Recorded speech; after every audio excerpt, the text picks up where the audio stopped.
विद्यार्थी मित्रांनो, आपण काल रॉबिन्सची व्याख्या, वैशिष्ट्ये आणि मार्शलची व्याख्या आणि रॉबिन्सची व्याख्या यातील जो काही फरक आहे तो कालच्या तासिकेमध्ये बघितला. आज आपण बघणार आहोत आर्थिक नियम. आज आपल्याला पाहायचे आहे आर्थिक नियम, इकॉनॉमिक लॉज. आर्थिक नियम त्याला आपण म्हणू इकॉनॉमिक लॉज. आर्थिक नियमामध्ये आपल्याला काय काय शिकायचं आहे? आर्थिक नियमामध्ये आपण शिकणार आहोत आर्थिक नियमाची व्याख्या,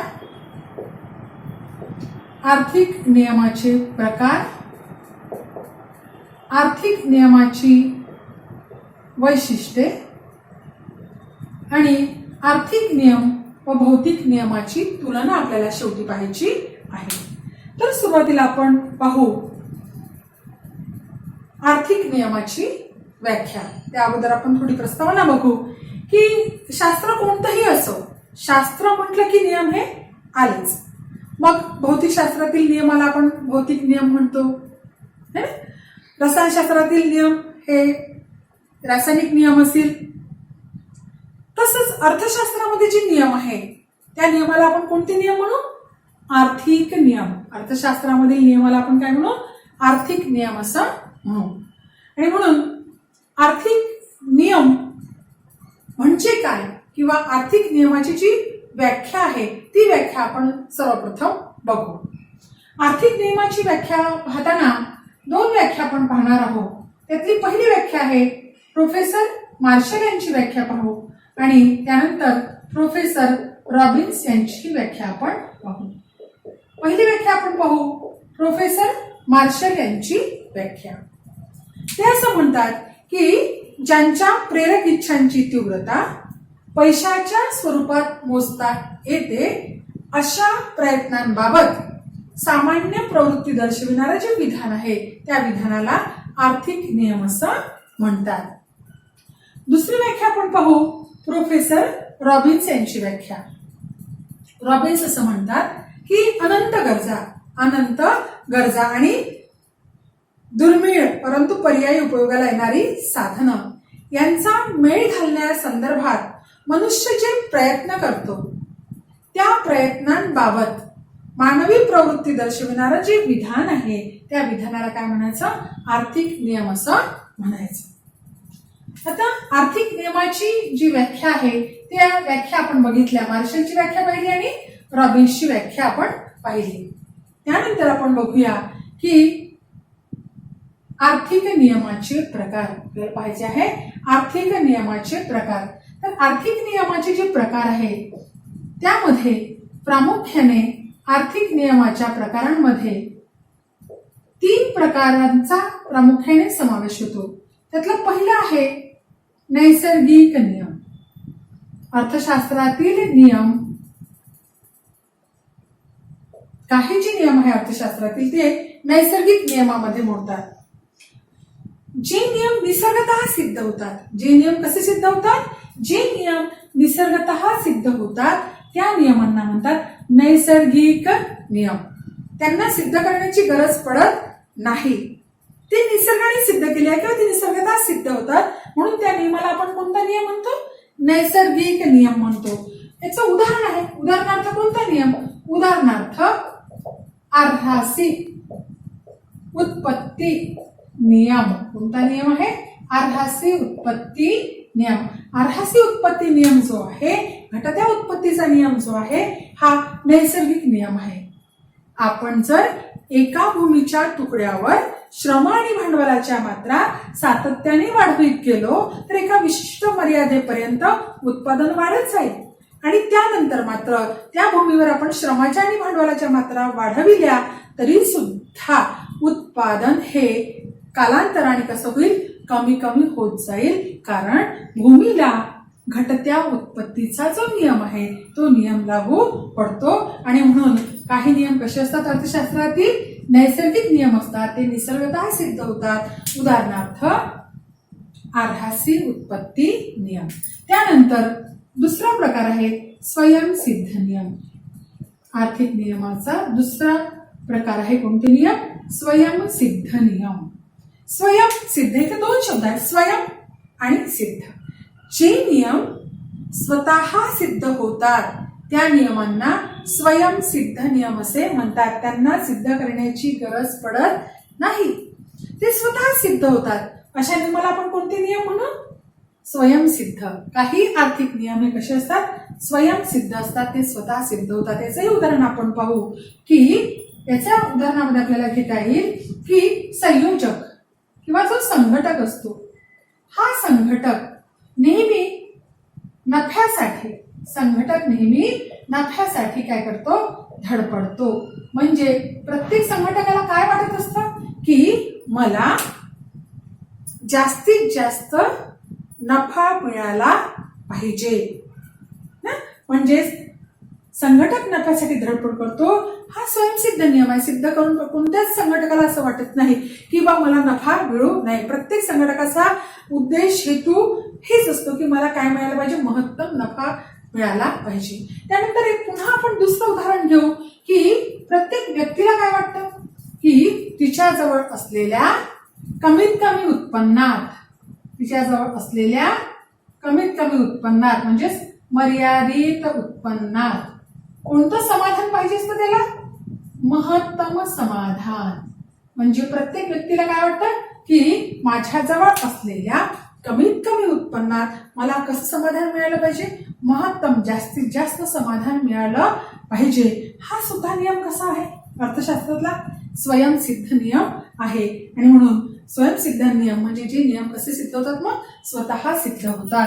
आणि तिसरे आहे मानवी व्यवहाराशी संबंधित नियम. कसे नियम आहेत तिसरे? मानवी व्यवहाराशी संबंधित नियम. अर्थशास्त्रातील काही नियम हे मानवी व्यवहाराशी कसे असतात? संबंधित असतात. त्या नियमांना मानवी व्यवहाराशी संबंधित नियम असे म्हणतात. याचं आपल्याला उदाहरण देता येईल की उदाहरणार्थ मागणी नियम. उदाहरणार्थ कोणता नियम आहे? मागणी नियम. आपण जसं पाहतो की मागणीच्या नियमामध्ये मानवाचा जो व्यवहार आहे हा व्यवहार प्रतीत होतो. कसा होतो की एका विशिष्ट परिस्थितीमध्ये किंवा एक विशिष्ट परिस्थिती स्थिर असताना जर वस्तूंच्या किमती काय झाल्या? किमती वाढल्या तर काय प्रवृत्ती राहील माणसाची? मागणीची आहे. मागणी कमी करण्याची त्याची प्रवृत्ती असेल किंवा मागणी तो कमी करेल किंवा मानवाचा जो व्यवहार आहे हा व्यवहार कसा असेल? किंमत वाढली तर त्याचा व्यवहार असेल की तो कमीत कमी वस्तूंची काय करणार आहे? मागणी करणार आहे. हा जो मागणी नियम आहे हा कोणाशी संबंधित आहे? मानवी व्यवहाराशी संबंधित आहे. असे आर्थिक नियमांचे 3 प्रकार पडतात. पहिला आहे नैसर्गिक नियम, त्याचं उदाहरण पाहिलं आपण आभासी उत्पत्ती नियम. दुसरा पाहिला आपण स्वयंसिद्ध नियम, त्याच्यामध्ये आपण 2 उदाहरण पाहिले की संघटक नेहमी नफ्यासाठी धडपड करतो आणि प्रत्येक व्यक्तीला तिच्याजवळ असलेल्या मर्यादित उत्पन्नामध्ये कोणतं समाधान मिळवायचं असतं? महत्तम समाधान मिळवायचं असतं. आणि तिसरा आहे मानवी व्यवहाराशी संबंधित नियम. उदाहरणार्थ मागणीचा नियम. या मागणीच्या नियमामध्ये मानवाचा व्यवहार प्रतीत होतो की किंमत जर वाढली, विशिष्ट परिस्थिती स्थिर असताना किंमत वाढली तर मानवाचा व्यवहार असतो की तो मागणी काय करतो? कमी करतो. तर अशा पद्धतीने मागणी नियमाचे हे काय आहेत? 3 प्रकार आहेत. त्यानंतर आपण बघणार आहोत की आर्थिक नियमाची वैशिष्ट्ये. आपल्याला पाहायची आता आर्थिक नियमाची वैशिष्ट्ये. आर्थिक नियमाच्या वैशिष्ट्यांमध्ये पहिलं वैशिष्ट्य आपण पाहू की आर्थिक नियम हे प्रवृत्ती रूप असतात. आर्थिक नियम कसे असतात? आर्थिक नियम हे प्रवृत्ती रूप असतात. प्रवृत्ती रूप म्हणजे टेंडन्सी दर्शविणारे प्रवृत्ती रूप असतात. म्हणजेच आर्थिक नियमामध्ये कोणाची प्रवृत्ती दिसते आपल्याला? आर्थिक नियमामध्ये माणसाची प्रवृत्ती दिसते की एका विशिष्ट वेळी माणसाची प्रवृत्ती काय राहील. आपण हेच उदाहरण इथे घेऊ शकतो की उदाहरणार्थ मागणी नियम. मागणी नियमामध्ये काय होतं की मागणी नियमामध्ये आपण पाहतो की किंमत वाढली तर माणसाची प्रवृत्ती काय राहील? खरेदी कमी करण्याची प्रवृत्ती राहील. किंमत कमी झाली माणसाची प्रवृत्ती काय राहील? खरेदी जास्त करण्याची राहील. म्हणजेच आर्थिक नियम जे आहे हे माणसाच्या प्रवृत्ती जे आहे त्या प्रवृत्तीचे निदर्शक असतात. पहिलं वैशिष्ट्य आर्थिक नियमाचं की आर्थिक नियम हे प्रवृत्ती रूप असतात. त्यानंतर दुसरं वैशिष्ट्य आपल्याला सांगता येईल की आर्थिक नियमात कार्य कारण संबंध असतो. आर्थिक नियमात काय असतो? कार्य कारण भाव असतो. आर्थिक नियमामध्ये कार्य कारण भाव असतो. कार्य आणि कारण. आर्थिक नियम जर असेल तर त्यामध्ये आपल्याला एक कार्यकारण संबंध दिसतो, कार्य कारण भाव दिसतो. पुन्हा उदाहरण आपण वरच उदाहरणार्थ घेऊ की उदाहरणार्थ मागणीचा नियम. मागणीच्या नियमामध्ये आपल्याला कार्यकारण भाव दिसतो. यामध्ये दोन गोष्टी आपल्याला मागणी नियमात दिसतात की विशिष्ट परिस्थिती स्थिर आहे तर किंमत वाढली तर काय होईल? विशिष्ट परिस्थिती काय आहे? स्थिर आहे आणि अशा वेळी किंमत वाढली तर परिणाम काय होईल? परिणाम होईल की मागणीत घट होईल. मागणीत काय होणार आहे? घट होणार आहे. यामध्ये सांगा मला की कारण कोणतं आहे आणि कार्य कोणतं आहे? कारण कोणतं आहे आणि त्याचं कार्य कोणतं आहे? कारण आहे किंमत वाढ होणे हे आहे कारण. किंमत वाढ होणे हे काय आहे? कारण आहे. आणि त्याचा परिणाम काय आहे? मागणीत घट होणे. म्हणजे या नियमामध्ये आपल्याला कार्य कारण संबंध पाहायला मिळतो. तिसरं वैशिष्ट्य आहे की आर्थिक नियम जे आहे हे आपल्याला प्रामुख्याने आर्थिक व्यवहाराशी संबंधित दिसतात. आर्थिक व्यवहाराशी संबंधित आर्थिक नियम हे कुणाशी संबंधित असतात? आर्थिक व्यवहाराशी संबंधित असतात. आर्थिक नियम हे कसे असतात? आर्थिक व्यवहाराशी संबंधित असतात. आर्थिक व्यवहार कशाला म्हणायचं? ज्या व्यवहाराचा संबंध पैशाशी येतो त्या व्यवहाराला कोणता व्यवहार म्हणायचा? आर्थिक व्यवहार म्हणायचा. आणि म्हणून आर्थिक नियम हे कुणाचा अभ्यास करेल? आर्थिक व्यवहाराचा अभ्यास करेल. आणि म्हणून आर्थिक नियमाचं हे वैशिष्ट्य आहे की आर्थिक नियम हे कुणाशी संबंधित असतात? आर्थिक व्यवहाराशी संबंधित असतात. त्यानंतर पुढचं वैशिष्ट्य आहे की आर्थिक नियम हे परिस्थिती सापेक्ष. आर्थिक नियम हे कसे असतात? परिस्थिती सापेक्ष. परिस्थिती सापेक्ष म्हणजे काय? परिस्थितीनुसार बदलणारे. परिस्थिती सापेक्ष म्हणजे काय? परिस्थितीनुसार बदलणारे. परिस्थिती बदलली की नियम बदलत असेल तर त्याला आपण म्हणतो तो नियम कसा आहे? परिस्थिती सापेक्ष आहे. परिस्थिती निरपेक्ष म्हणजे काय? परिस्थिती बदलली तरीही नियम बदलत नसेल तर म्हणायचं तो परिस्थिती निरपेक्ष नियम आहे. परंतु अर्थशास्त्रातील नियम कसे आहे? परिस्थिती सापेक्ष आहे. परिस्थितीनुसार बदलणारे आहे. आपण काय शिकलो? पुन्हा मागणी नियमावरच येऊ आपण की मागणी नियमात आपण शिकलो की किमतीच्या व्यस्त दिशेने काय बदलते? मागणी बदलते. शिकलो की नाही आपण? हे आपण मागणी नियमामध्ये शिकलो की किमतीच्या व्यस्त दिशेने मागणी बदलते. ठीक आहे. आता आपण हा नियम बघू की हा कसा परिस्थिती सापेक्ष आहे. आपण घेऊ कोजागिरीचा दिवस आहे. कोणता दिवस आहे? कोजागिरीचा दिवस आहे. आणि कोजागिरीच्या दिवशी तुम्हाला माहिती असतं की शरद पौर्णिमा असते आणि सगळ्यांना त्या दिवशी काय घ्यायचं असतं? अमृततुल्य दूध जे आहे ते प्यायचं असतं. सगळ्यांना कोजागिरी करायची असते आणि मग त्या दिवशी दुधाची मागणी खूप वाढलेली असते. आता त्या दिवशी दुधाची मागणी वाढल्यामुळे काय होतं की त्या परिस्थितीचा फायदा घेऊन किमती वाढवल्या जातात है ना. अगदी पातळ दूध सुद्धा जास्त किमतीला विकल्या जातं. पण मग त्या दिवशी मागणी कमी होते का बरं? किंमत वाढली तरी नाही, कारण प्रत्येकाला कोजागिरी खायची असते आणि त्यामुळे पातळ दूध सुद्धा आपण जास्त किमतीला जास्त खरेदी करतो ना. जास्त किमतीला आपण जास्त दूध खरेदी करतो. म्हणजेच किमतीच्या समदिशेने किंमत जास्त मागणी पण जास्त. म्हणजे किमतीच्या समदिशेने आपण काय करतो? त्या दिवशी व्यवहार करतो. झाला का आपला मागणी नियम सिद्ध? का नाही झाला? तर कोजागिरीचा दिवस परिस्थिती बदलली नियम बदलला. परिस्थिती बदलली नियम बदलला. असे अनेक उदाहरण आपल्याला देता येईल की दिवाळीच्या दिवशी झेंडूच्या फुलाच्या किमती जास्त असल्या तरी सुद्धा आपण त्याची खरेदी करतो. म्हणजे किंमत जास्त मागणी जास्त. म्हणजेच हा नियम सुद्धा परिस्थिती बदलल्यामुळे बदलल्याचा आपल्याला दिसतो. असे आर्थिक परिस्थितीनुसार बदलणारे नियम आहे, म्हणून त्याला आपण काय म्हणू, आर्थिक नियम कसे असतात, परिस्थिती सापेक्ष असतात. त्यानंतर आर्थिक नियम हे संभाव्य असतात. आर्थिक नियम कसे असतात, आर्थिक नियम हे संभाव्य स्वरूपाचे असतात. आर्थिक नियम हे संभाव्य स्वरूपाचे असतात. ते निश्चित, तंतोतंत आणि काटेकोर नसतात.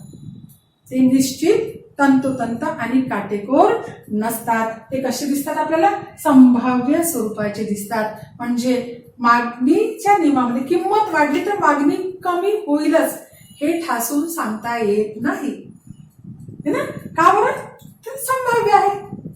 जर परिस्थिती बदलली तर नियम बदलू शकतात. ते संभाव्य आहे. जसं वर फेकलेला दगड गुरुत्वाकर्षण शक्तीने खाली येतो, हा गुरुत्वाकर्षणाचा नियम संभाव्य आहे का, नाही. हा अगदी परफेक्ट आहे, हा अगदी निश्चित आहे, हा अगदी तंतोतंत आहे की वर फेकलेला दगड मग तो भारतात फेका की जगाच्या पाठीवर कुठेही फेका, कसा येणार आहे, तो गुरुत्वाकर्षण शक्तीने खालीच येणार आहे. पण अर्थशास्त्राचे नियम मात्र तसे निश्चित नाही. ते कसे आहे, संभाव्य स्वरूपाचे आहे. परिस्थिती बदलली तर नियम बदलणारे आहे. आणि म्हणून आर्थिक नियम हे कसे असतात, संभाव्य स्वरूपाचे असतात. ते निश्चित, तंतोतंत आणि काटेकोर असतात, भौतिक शास्त्राच्या नियमासारखे. आणि म्हणून हेही वैशिष्ट्य आपल्याला सांगता येईल की आर्थिक नियम कसे आहे, संभाव्य स्वरूपाचे आपल्याला दिसून येतात. तरी सुद्धा इतर सामाजिक शास्त्रातील नियमापेक्षा, इतर सामाजिक शास्त्रातील नियमापेक्षा मात्र अचूक आहे. इतर सामाजिक शास्त्रातील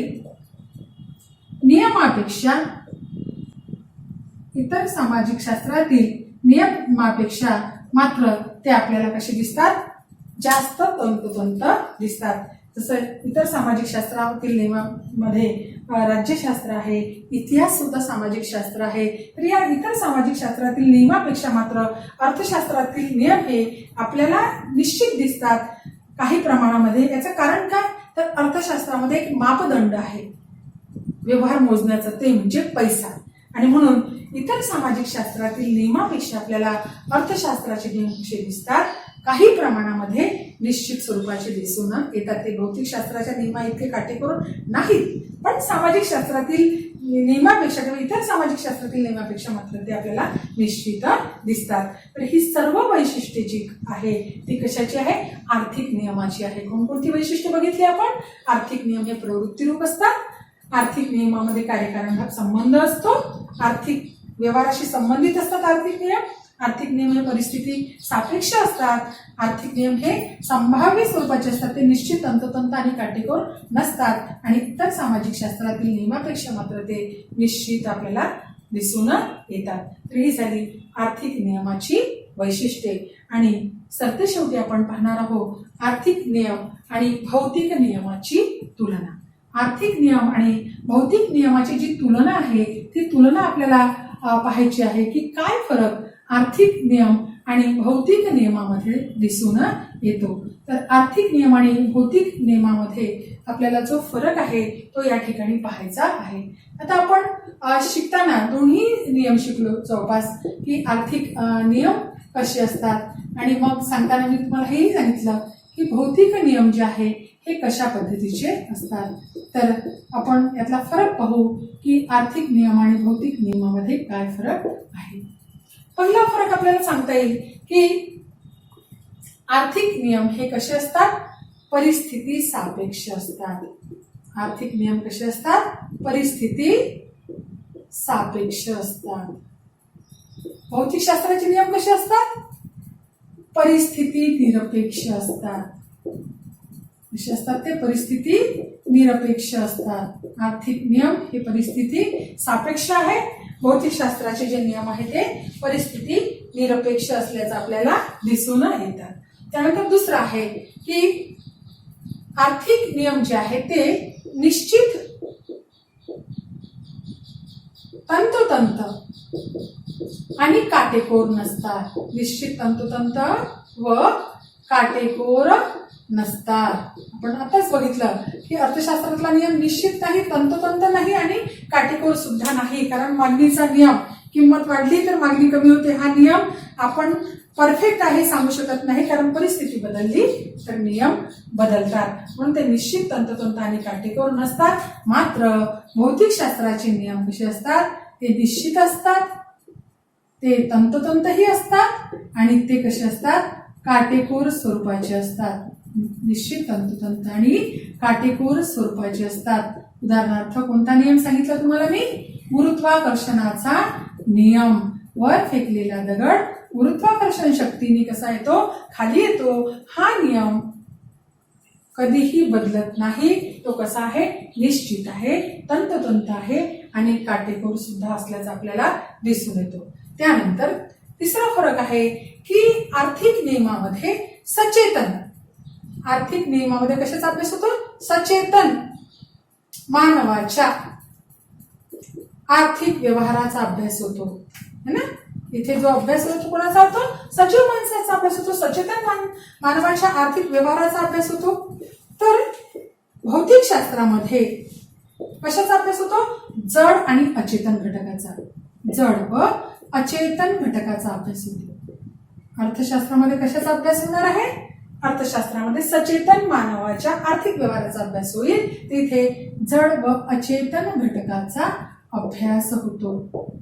म्हणजे हा आपल्याला फरक अर्थशास्त्र आणि भौतिकशास्त्राच्या नियमामध्ये दिसतो. अर्थशास्त्रामध्ये सचेतन मानवाच्या आर्थिक व्यवहाराचा, इकडे जड आणि अचेतन घटकाचा अभ्यास होतो. त्यानंतर अर्थशास्त्राचे नियम आपल्याला प्रयोगशाळेत पडताळून पाहता येतात का, अर्थशास्त्राचे नियम प्रयोगशाळेत सिद्ध करता येत नाही. अर्थशास्त्राचे नियम प्रयोगशाळेत सिद्ध करता येत नाही. काय येत नाही सिद्ध करता, कारण सजीव माणूस आहे, सजीव माणसावर प्रयोग करणं सोपी नाही. संबंध जग ही प्रयोगशाळा आहे त्याची. भौतिकशास्त्राची प्रयोगशाळा 4 भिंतीच्या आत आहे, त्यातले सगळे घटक निर्जीव आहेत. त्यावर प्रयोग केला तर कोणी काहीही तक्रार करणार नाही. पण आपण जर एक प्रयोग करून पाहिला की समाजातील सर्व जे काही मादक पदार्थ घेणारे असतील त्यांनी दारू सोडून दिली तर समाजाचं स्वास्थ्य कसं राहील, हा एक नियम किंवा आपण जर सिद्ध करून पाहायचं ठरवलं तर होईल का तो सिद्ध होणार नाही. म्हणजेच अर्थशास्त्रातला कुठलाही नियम आपल्याला प्रयोगशाळेत सिद्ध करता येत नाही. मात्र भौतिकशास्त्राचे नियम आपल्याला प्रयोगशाळेत सिद्ध करता येतात, प्रयोगशाळेत सिद्ध करता येतात. हा फरक आपल्याला अर्थशास्त्राचे नियम आणि भौतिक नियमामध्ये पुन्हा दिसतो. आर्थिक नियम प्रयोगशाळेत सिद्ध करता येत नाही आणि भौतिकशास्त्राचे नियम मात्र आपल्याला प्रयोगशाळा जी आहे त्या प्रयोगशाळेमध्ये सिद्ध करता येते. आणि अशा पद्धतीने आर्थिक नियम आणि भौतिक नियमामध्ये आपल्याला बेसिक जे फरक आहे ते फरक आपल्याला दिसून येतात. आर्थिक नियम परिस्थिती सापेक्ष, भौतिक नियम परिस्थिती निरपेक्ष, निश्चित, तंतोतंत आणि काटेकोर नसतात. आर्थिक नियम इकडे निश्चित, तंतोतंत आणि काटेकोर असतात. त्यानंतर आर्थिक नियमामध्ये सचेतन मानवाच्या आर्थिक व्यवहारांचा अभ्यास होतो, तर भौतिक शास्त्रामध्ये जड आणि अचेतन घटकांचा अभ्यास होतो. आर्थिक नियम प्रयोगशाळेत सिद्ध करता येत नाही, मात्र भौतिकशास्त्राचे नियम आपल्याला प्रयोगशाळेत सिद्ध करता येतात. तर अशा पद्धतीने आर्थिक नियम आणि भौतिक नियमाचा फरक आपण या ठिकाणी पाहिला. आजच्या तासिकेमध्ये आपण आर्थिक नियमाची व्याख्या, 2 व्याख्या आपण पाहिल्या, मार्शलची व्याख्या आणि रॉबिन्सची व्याख्या. त्यानंतर आर्थिक नियमाचे आपण प्रकार पाहिले. आर्थिक नियमाच्या प्रकारामध्ये 3 प्रकार आपण पाहिले, स्वयंसिद्ध नियम, नैसर्गिक नियम आणि मानवी व्यवहाराशी संबंधित नियम. आणि त्यानंतर आर्थिक नियमाची आपण जी काही आहे ते वैशिष्ट्य पाहिले. त्या वैशिष्ट्यानंतर आपण आर्थिक नियम आणि भौतिक नियमाचा फरक जो आहे तो फरक सुद्धा पाहिला.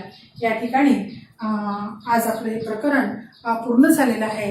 यानंतर आपण उद्याच्या तासिकेला एक नवीन प्रकरण जे आहे ते घेऊन येऊ. तोपर्यंत आज आपल्याला थांबायचं आहे. बाबू